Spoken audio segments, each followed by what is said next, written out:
কবি নজরুল ইসলামের দুর্ভাগ্য যে হাদির মোনাজাতের সাথে সাথে ওনারও মোনাজাত হয়েছে। একটা হচ্ছে তারেক রহমান আজকে বিশ্ববিদ্যালয় এলাকায় গিয়েছিলেন, হাদির কবরে গিয়েছিলেন, আপনি নিশ্চয়ই এটা কবি নজরুল ইসলামের দুর্ভাগ্য যে হাদির মোনাজাতের সাথে সাথে ওনারও মোনাজাত হয়েছে।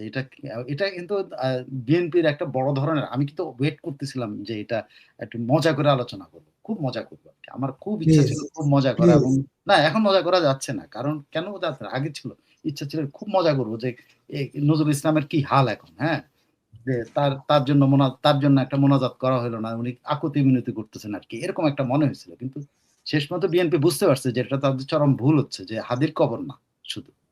বিএনপি কিন্তু তার প্রেস রিলিজে, মিডিয়া সেলতে প্রেস রিলিজে অ্যাটলিস্ট আমার ধারণা মিডিয়া সেলের নতুন কেউ দায়িত্বে আসছেন বোধ হয়, তা নাহলে এত বুদ্ধিমান হওয়ার কথা না।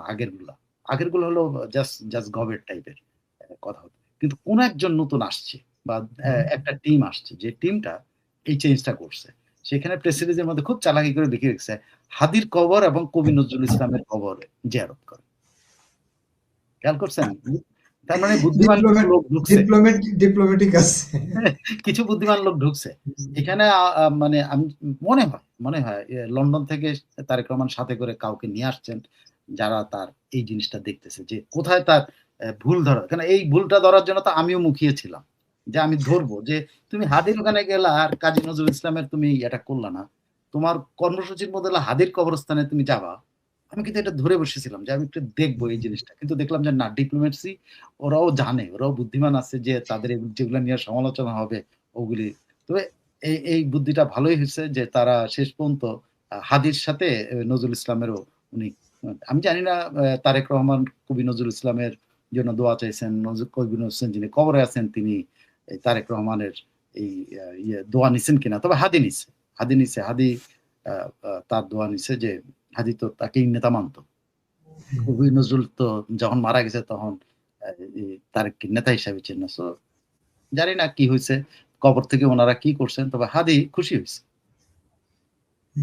তখন তো তারেক শিশু ছিলেন বা কিশোর ছিলেন যখন আমাদের জাতীয় কবি মারা যান, তখন তো আর তিনি কিশোরী, হ্যাঁ কিশোর, তরুণ তরুণ একেবারে।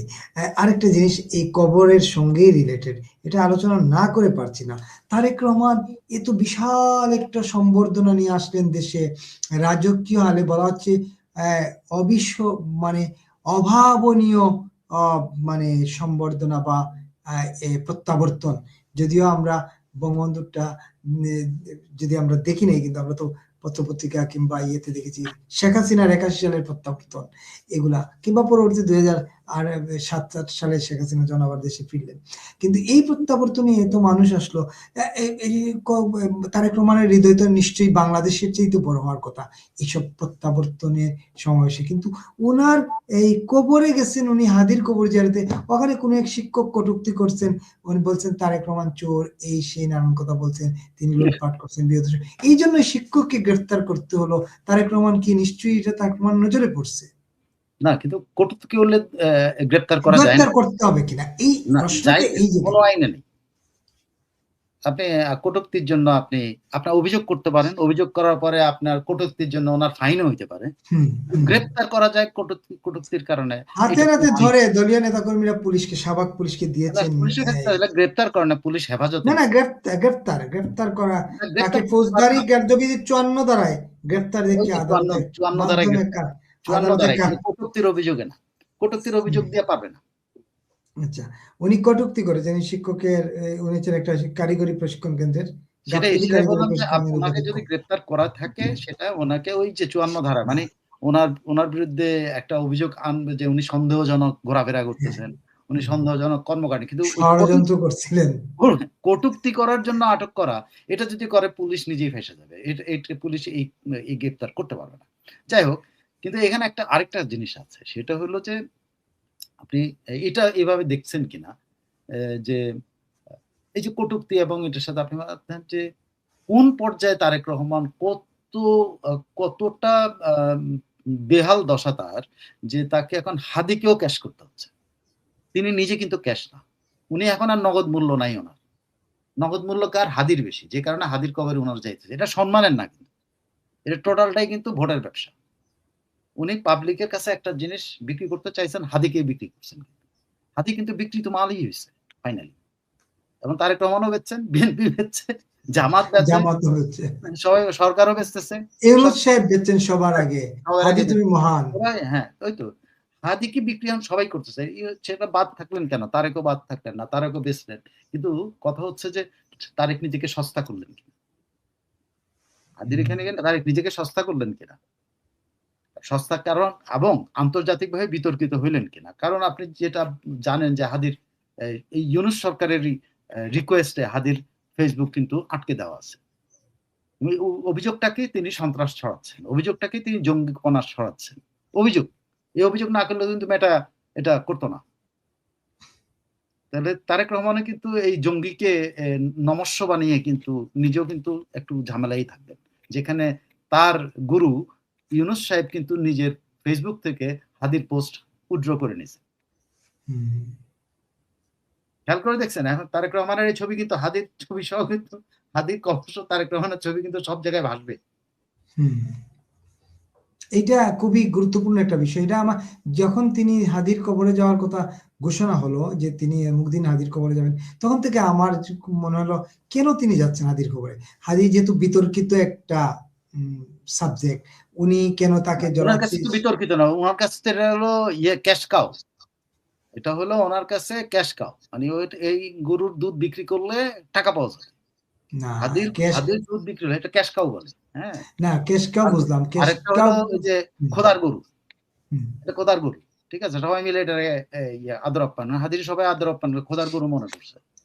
এখন হাদি থেকে হাদিরে যদি কিছু সালাম টালাম করা যায়, এখান থেকে ভোট পাওয়া যাবে, তো সেই কামটাই করছে তারেক রহমান, আর কিছু না। বা পাবলিক সেন্টিমেন্টকে উনি ক্যাশ করার চেষ্টা করছেন, এই ক্যাশ কাউ। এটা স্থায়ী মানে চিন্তা করলে, দীর্ঘমেয়াদী চিন্তা করলে এই ক্যাশ কাউটা আসলে ওনার জন্য কতটা সুফল বয়ে কোনো কিছু না। ও তো ওই ধারারই লোক যে গ্রেনেড হামলার সাথে যার নাম জড়িয়েছে, সেই ধারার লোক যে মৌলবাদীদের সাথে তার সম্পর্ক আছে, এবং জামাতের সাথে তার নিজের কথা, জামাত আর বিএনপি হলো আপন মা বাবার কি যেন পেটের ভাই, আপন মায়ের পেটের দুই ভাই, তার নিজের কথা। রাইট, একেবারেই দুই ভাই। এই আমরা একটা বিষয়, এই জায়গা থেকে আরেকটা ইন্টারেস্টিং বিষয়ে যেতে চাই। আপনার নিশ্চয়ই মনে আছে আমাদের অ্যাটর্নি জেনারেলের কথা, মানে সরকারের প্রধান আইন কর্মকর্তা, তিনি পদত্যাগ করেছেন নির্বাচনে অংশ নেওয়ার জন্য। তিনি বলছেন নির্বাচনে অংশ নেওয়া যায় পদত্যাগ না করেই, কিন্তু শেষ পর্যন্ত রাষ্ট্রপতি বরাবর অব্যাহতি পত্র দিয়েছেন অ্যাটর্নি জেনারেল। তিনি এখন হয়ে যাবে, শিশির মনির হয়েছে। শিশির মনির কি ইলেকশন করতেছে? না, শিশির মনির তো মনোনয়নপত্র কিনে ফেলছে। শিশির মনি অ্যাটর্নি হওয়ার কোনো সুযোগ আমি দেখতেছি না। তাজুল হয়ে যেতে পারে, তাজুল হয়ে যেতে পারে, Tajul attorney Tajul attorney general cum chief prosecutor হয়ে যেতে পারে, বিচিত্র না। তবে এখন কঠিন আছে, কারণ এখন তো বিএনপি মাঠে খেলোয়াড় হিসেবে আগের চেয়ে অনেক বেশি স্ট্রং মনে হয়। তবে জঙ্গিদের একটা প্রতিনিধি কিন্তু থেকে ক্যাবিনেট থেকে কিন্তু পদত্যাগ করছে। এটা কিন্তু একটা জিনিস।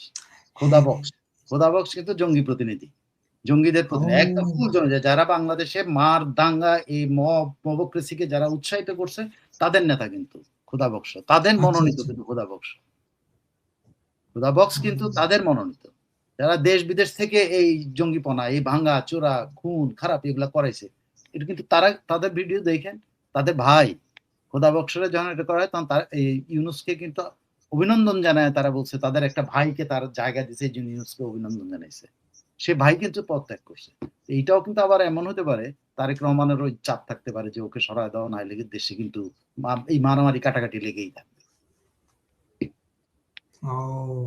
এইটা একটা গুরুত্বপূর্ণ তথ্য দিলেন। আমি আসলে এইটুকু, আমি তো আবার জঙ্গি প্রতিনিধি বলতে ভাবছিলাম যে আমাদের তথ্য উপদেষ্টা, উনি তো আবার গতদিন হাদিমঞ্চে বক্তৃতা দিচ্ছেন, গতকাল আজকে না, গত রাত্রে প্রথম দিন হাদিমঞ্চে বক্তৃতা দিয়ে বলছেন তারা মাঠ ছাড়ছেন না, এবার তাদের মাথার দর ধরা হয়েছে। মানে তিনি বলতেছেন আমাদের মাথার দর ধরা হয়েছে, মানে দাম মূল্য তো নির্ধারণ করা হয়ে গেছে, সুতরাং আমরা হয় মরবো না মারবো, শহীদি মৃত্যুর জন্য আমরা।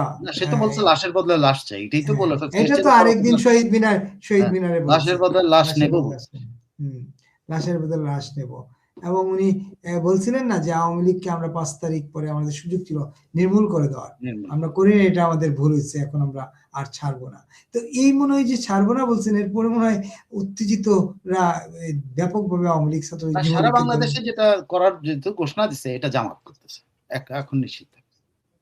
এটা জামাতের প্রোগ্রাম। তার মুখ দিয়ে বলাইল জামাতে না, এটা জামাতেই বড়লেখায় যেটা ঘটলো একই না, পরিবারের আমি বলছি সবাইকে। যে হাদির মঞ্চের যে ইনকিলাব হুম। মঞ্চে যে সারা বাংলাদেশে যে হ্যাঁ, এই ইয়া করার যে আন্দোলন করার যে ঘোষণা হ্যাঁ, সেটা। মুভমেন্ট করা এটা জামাতের প্রোগ্রাম। এটা পরিষ্কার। কারণ জামাত তো হাদি মঞ্চ তো আর সারা দেশে নাই। জামাতে এটাকে ইয়ে করবে আরকি।